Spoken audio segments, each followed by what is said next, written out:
பேட்டி புயல் ஆந்திரா மசூலிப்பட்டினம் இடையே இன்று கரையை கடக்கும் என வானிலை ஆய்வு மையம் தெரிவித்துள்ளது.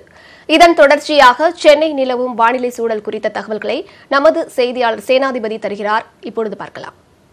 வங்கக்கடலில் உருவாகியிருந்த ஆழ்ந்த காற்றழுத்த தாழ்வு மண்டலமானது சனிக்கிழமை இரவு புயலாக வலுப்பெற்றது.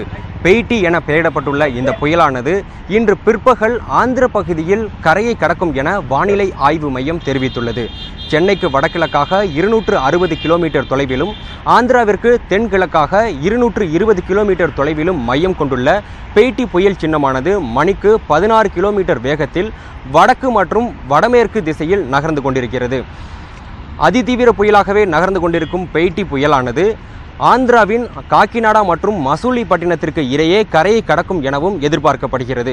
கரையை கடக்கும் பொழுது மணிக்கு 90 முதல் 100 கிலோமீட்டர் வேகத்தில் பலத்த காற்று வீசும் எனவும் வானிலை ஆய்வு மையம் தெரிவித்துள்ளது.